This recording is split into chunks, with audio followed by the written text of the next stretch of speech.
எல்லாத்துக்கும் மாஸ்டர் தான் வரவேற்கிறேன். எனக்கு என்னன்னு தெரியல, எங்கள் ஒய்ஃப் வந்து கோவிலுக்கு போகணும்னு சொன்னாங்க. எனக்கு வந்து ரொம்ப இன்ட்ரெஸ்ட்டே கிடையாது. ஏன்னு கேட்டிங்கன்னா, டூரிஸ்ட் வந்திருக்கேன், ஏதாவது இடங்களை சுற்றி பார்க்கணும் தான் எதிர்பார்த்தேன். ஆனால் இது நவம்பர், இது அக்டோபர் மாதம் இருக்கிறனால நல்லா மழை காலம். இந்த மழை காலத்தில் எங்கே போகலாம், எங்கே வெளியே போக முடியாது, ஊட்டி இருக்கலாம். அதனால் பக்கத்தில் கோயில், நாங்கள் காஞ்சிபுரம்னாலும் பக்கத்தில் இருக்கிற கோவிலுக்கு போயிருந்தோம். இது வந்து என்ன கோயில்னால், அண்ணாமலேஸ்வரர் கோயில் சொல்லுவாங்கள்ல, அண்ணாமலையார் கோயில் சொல்லுவாங்கள்ல, திரு அண்ணாமலை, இது இந்த ஊர் பேர்.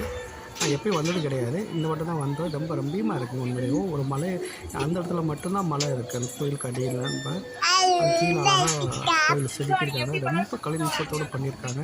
கீழே பாருங்கள், பெரிய தெப்பக்குளம் இருக்குது, சரியான தெப்பக்குளம் இருக்குது. பக்கத்தில் முருகன் கோவில், அது உள்ளேயும் ஒரு காம்பவுண்டில் முருகருக்காக ஒரு கோவில் கட்டி வச்சுருக்காங்க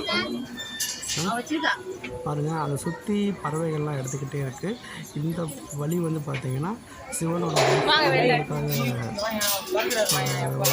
எப்போ கூட்டமே இல்லை, ஃப்ரீயாக தான் இருந்தது. நாங்கள் அந்த பறவைகள் போகிறதுக்கு பார்த்துக்கிட்டே இருந்தோம், ரொம்ப ரசித்தோம். மழையும் மின்னிக்கிட்டு வந்தது, பார்த்தா ரொம்ப நல்லா இருந்தது. நாங்கள் எப்படி இதான் வந்து கேட்டு தான் போகணும். பாருங்கள், மலை கீழே, அந்த மலையோட உச்சியில் தான் தீபம் ஏற்றுவாங்களா அண்ணாமலையாருக்கு. அண்ணாமலையார் உண்மையிலேயே வந்து ரொம்ப அழகான கோவில் தான், எல்லாமே பார்க்கக்கூடிய கோவில் தான். இந்த மாதிரி சிமிலர் கோவில் இருக்குது, ரொம்ப நல்லா இருக்குது. நான் என்ன காஞ்சிபுரத்தில் பெரிய கோயில் கிருஷ்ணன் கோயிலில் அதே கோயில் போல் அமைப்புகள் இருக்குது. ரொம்ப நல்லா இருந்ததுங்க, எதிர்பார்க்கலை. ஒரு ரொம்ப நாளுக்கு அப்புறம் ஒரு சில புதிய ஸ்தலங்களுக்கு போயில ஒரு டிஃப்ரெண்ட் ஃபீலிங் இருந்தது எனக்கு.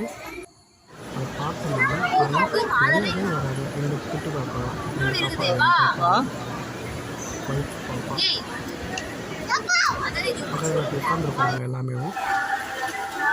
மழை வந்துடுச்சு, ரொம்ப ரம்மியமாக இருக்கிற ஏரியாவை சுற்றி பார்க்கறவங்களுக்கு ரொம்ப அழகாக இருக்காது. நம்மளுக்கு பீச்சில் பார்த்தீங்கன்னா மலைக்கு கீழே கோவில் இருக்குது, போகிறதுக்கு